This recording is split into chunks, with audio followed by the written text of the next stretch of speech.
दुनिया भर में स्वास्थ्य सेवाओं में विशेष योगदान देने वाले फार्मासिस्ट को समर्पित खास दिन मनाया गया। इस दिन विश्व फार्मासिस्ट दिवस के तौर पर हर साल 25 सितंबर को मनाया जाता है। फार्मासिस्ट स्वास्थ्य सेवा से जुड़े वह लोग हैं जो बतौर चिकित्सा पेशेवर दवाओं की आपूर्ति करते हैं और मरीजों को डॉक्टर की दवाएं उपलब्ध कराते हैं। राजधानी लखनऊ में फार्मासिस्ट फेडरेशन यूपी के बैनर तले विश्व फार्मासिस्ट दिवस को मनाया गया। तो आइए जानते हैं कि विश्व फार्मासिस्ट दिवस का इतिहास, महत्व और इस वर्ष की थीम के साथ ही फार्मासिस्ट का स्वास्थ्य सेवाओं के क्षेत्र में क्या योगदान है। आज भी इंडस्ट्री में तमाम सारे केमिस्ट के रूप में गैर फार्मासिस्ट काम कर रहे हैं, मार्केटिंग में गैर फार्मासिस्ट काम कर रहे हैं, रिटेल में केवल अनिवार्यता है, थोक में अनिवार्यता थी लेकिन उसमें थोड़ा सा घालमेल हो गया। तो इस पर भी हम लोगों को काम करना पड़ेगा और निश्चित रूप से हमारे माध्यम डॉक्टर जीएन सिंह साहब उसमें बनेंगे और प्रदेश में फार्मा हब डेवलप होगा, फार्मेसी डेवलप होगी। निश्चित रूप से हमारी आशाएं ये है, मैं चाहूँगा कि हमारे संरक्षक और हमारे रिटायर्ड विंग के अध्यक्ष भाई जय सिंह सचान साहब वो अपनी बात डॉक्टर जीएन सिंह साहब के समक्ष रखेंगे और उसके बाद फिर हम लोग उनसे अनुरोध करेंगे कि वो अपनी बात दें। आज जो ये प्रोग्राम वर्ल्ड फार्मासिस्ट दिवस मनाया गया है, इसमें केवल यही नहीं है कि हम इसको आज बैठ करके और मना दिया। हमको फार्मासिस्ट संवर्ग के फार्मासिस्ट के विषय में कुछ सोचना भी होगा और अमल भी करना होगा। मांगे तो हम शासन से करते रहेंगे, लेकिन हम अपनी कार्यरत फार्मासिस्ट वो अपनी ड्यूटी निभाएं और उस ड्यूटी के साथ साथ मरीजों से या जिनसे संपर्क है उनको भी फार्मेसी के और दवाइयों के विषय में बताएं ताकि वो भी आप लोगों का महत्व समझें।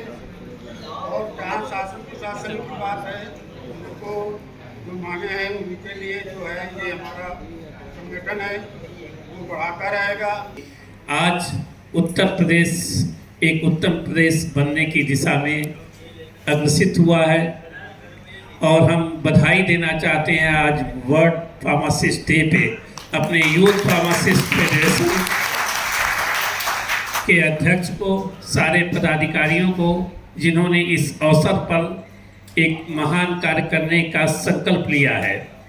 पहले तो हम माननीय मुख्यमंत्री जी की तरफ से इस विश्व फार्मासिस्ट दिवस पर उनकी आपको शुभकामनाएं प्रस्तुत करते हैं।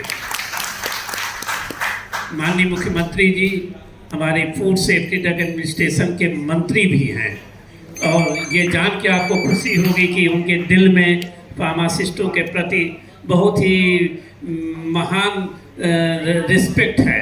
एक साथ रहेंगे, कोई ऐसा दुराग्रह नहीं करेंगे या कोई ऐसी चीज़ नहीं मांगेंगे जो कि अपेक्षाकृत न हो। इसीलिए हम यादव जी से निवेदन कर रहे हैं कि हमें ईमानदारी से काम करना होगा। देखिए हमारा जो प्रोफेशन है कुछ लोगों ने बदनाम कर दिया है। जो हमारी स्टेट फार्मेसी काउंसिल थी उसकी लोगों ने अब जो भी कारण रहा उसमें हम नहीं पढ़ना चाहते हैं, लेकिन उसकी इमेज खराब कर दी गई थी। आज हमें ये करना है कि देखिए पैसे की कमी नहीं रहेगी जब इंडस्ट्री आ रही है। एक और आपको उदाहरण बता दें, जब हम पहले काम करते थे IDPL में काम हमने किया, वहाँ से शुरू किए थे। फिर जब DCGI बने तो हमने देखा है कि कैसे सन फार्मा बढ़ी हुई है, कैसे रेनबैक्सी बढ़ी हुई है, कैसे रेडीज बढ़े हुए हैं, सबको हमने अपने सामने देखा है। कभी कभी ये लोग साइकिल से घूमते थे, बाद में जब हम DCGI हुए एक बार बोलते थे तो वो अपनी प्लेन से आ जाते थे। हमने कहा कि अभी तो हमने फ़ोन कराया, आप यहाँ कैसे हाजिर हो गए? तो बोले ऐसा हम लोग के पास अपनी प्लेन है, हम 1 मिनट में आज भले 2 घंटे 3 घंटे में आप बोलते हैं हम सीधा लैंड कर जाते हैं। तो हमारे फार्मेसी के लोगों से निवेदन है, आप अमेरिका में जाके देखिए, जब हम अमेरिका यूरोप में जाते हैं तो सबसे ज़्यादा जिस बड़े घर केवल डॉक्टर और फार्मासिस्ट के होते हैं। अमेरिका में तो विशेष तौर से जो सप्लाई चेन के लोग होते हैं, जो हमें कंपाउंडर नाम से अब बदल देना चाहिए, हम कंपाउंडर नहीं हैं, अब हम एक एक्सपर्ट हैं दवाइयों के। Pharmacist is the expert of the medicine. ये अगर वो बुकनी वाले वो डॉक्टर इस जो परिभाषाएं हैं उन्हें बदलने का है। जब नाम माननीय मुख्यमंत्री जी ने तय किया है कि पुराने नामों को बदल के नए नामों का श्री गणेश किया जाए। हम ये निवेदन करेंगे कि आप लोग आइए, बैठ के जो चीज़ें इतने सालों से छूटी हैं, ऐसा फिर आपको मुख्यमंत्री नहीं मिलेगा। ब्रिजेश पाठक जी हमारे मित्र हैं, जिनके साथ वो हम जब DCGI थे तो स्टैंडिंग पार्लियामेंट्री कमेटी के वो चेयरमैन थे। अब इससे बढ़िया क्या चीज़, दोनों लोग साथ साथ है, बैठ के सब काम करा लिया जाए और हमारी बात थोड़ा वो मानेंगे भी, लेकिन ईमानदारी होनी चाहिए, सेवा भाव होना चाहिए और एकजुटता होनी चाहिए। इन्हीं शब्दों के साथ हम पुनः यादव जी, उनके सारे जो फेडरेशन के मेंबर हैं, केंद्रीय कार्य समिति के जो लोग हैं और आप सारे लोग इतने देर से आए हुए हैं, सबका आभार व्यक्त करते हैं और ये आपसे वादा करते हैं कि यादव जी को बुला के ये करें ना करें, हम खुद इनकी रैगिंग करेंगे। ये सीनियर हैं और करके दिखाएंगे।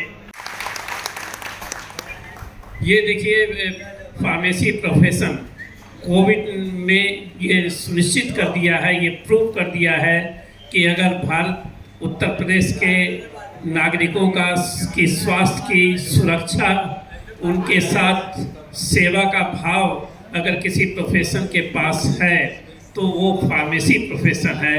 और डॉक्टर्स लोगों के साथ मिल के जो काम कोविड में हम लोगों ने किया है वो कोई भी प्रोफेशन के लोग नहीं कर सकते हैं। हमें याद है कि जो हॉस्पिटल में जब कोविड आया था तो बहुत ही लोग हिचकिचाते थे कि हम कोविड के काल में कैसे लोगों का उपचार करेंगे, लेकिन हमारे जो फार्मासिस्ट थे, चाहे वो हॉस्पिटल में रहे हों, चाहे वो सप्लाई चेन में आपकी ताकत आपको मालूम है, करीब करीब हम 1.5 लाख तो हमारी सप्लाई चेन आउटलेट हैं और उसमें अगर दो ही फार्मासिस्ट रख लीजिए तो करीब करीब हम 3 लाख तो हमारी जो फार्मासिस्ट सप्लाई चेन है उसमें हैं, हॉस्पिटलों में हैं और उच्च पदों पर भी हैं।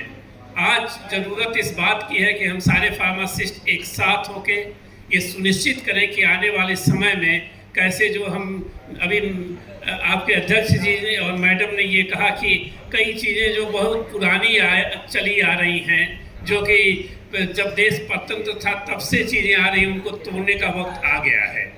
आपको जान के खुशी होगी, ड्रग कॉस्मेटिक एक्ट जो 1940 में बना था, रूल्स 45 में बने थे, वो आज बिल्कुल बदलने जा रहे हैं। उसमें हम यादव जी से ये निवेदन किए हैं कि एक दिन बैठ के हम इनको 5-7 लोग आप लोग आ जाइए, आपकी क्या क्या मांगे हैं, क्या क्या चीज़ें हैं जो अभी तक जिनको संबोधित नहीं किया गया है, अब ये समय आ गया है कि उनका संबोधन किया जाए। लेकिन कोई चीज़ सरकार के सामने रखने से पहले हमें उस पर गहन विचार कर लेना होगा, रूल रेगुलेशन समझ लेना होगा कि कैसे हम इम्प्लीमेंट कर पाएंगे। मांग रखने से मांगे पूरी नहीं होती है, मांग के अंदर सेवा भाव होना चाहिए। किस तरह से हम अपने आप को प्रस्तुत करेंगे, ये हमारा आपसे विनम्र निवेदन है। और हम ये आपको आश्वस्त करते हैं कि देखिए, अब उत्तर प्रदेश के बारे में थोड़ा आपको बता दें कि विगत 2 साल में हम लोगों ने क्या किया है। अभी हमारी जो मेडिकल डिवाइसेस पार्क है वो जेवर के पास 350 एकड़ में माननीय मुख्यमंत्री जी ने मीटिंग ली थी जब कोविड चल रहा था। हमने निवेदन किया कि सबसे बढ़िया जो प्लेस होना चाहिए वो मेडिकल टेक्नोलॉजी, मेडिकल डिवाइसेस के लिए होना चाहिए, डायग्नोस्टिक के लिए होना चाहिए, जहां हमारे फार्मासिस्ट, हमारी नर्सें सबसे ज़्यादा अपनी सेवा देती हैं। और उन्होंने एक झटके में उन्होंने 350 एकड़ ज़मीन अलॉट कर दी और वो दुनिया का सबसे बढ़िया पार्क मेडिकल डिवाइसेस पार्क बनने जा रहा है। करीब 100 इंडस्ट्रियाँ ऑलरेडी वहाँ पे पार्क में अपनी ज़मीनें ले चुकी हैं, जो मल्टीनेशनल हैं, भारत की हैं, उत्तर प्रदेश की है। दूसरा ये है कि हम लोग ललितपुर में जो एकदम पिछड़ा हुआ इलाका है, हम लोग चाहते थे कि नहीं कहीं और बनवाया जाए। माननीय मुख्यमंत्री जी ने कहा कि नहीं, जो ये पार्क बनेगा ये पिछड़े जगह पे बनेगा और बुंदेलखंड में बनेगा। उन्होंने निर्णय लिया था कि इसको ललितपुर में बनाया जाए। हमारा 200 एकड़ का जो 2000 एकड़ का जो पार्क बनने जा रहा है वो एक्टिव फार्मास्यूटिकल इंग्रेडिएंट्स के लिए, बर्ड ड्रग्स के लिए, की स्टार्टिंग मटेरियल के लिए बनने जा रहा है। किसी कारणवश हम लोग केंद्र सरकार के जो उनकी मतलब उनकी एक स्कीम आई थी उसमें सफल नहीं हुए, तो माननीय मुख्यमंत्री जी से हमने निवेदन किया कि अगर उत्तर प्रदेश को आत्मनिर्भर बनाना है दवा के क्षेत्र में, अगर सेवा के क्षेत्र में, तो आपको ये चीज़ देनी पड़ेगी। और प्रभातखबर.com, विश्वास वही, रफ्तार नहीं।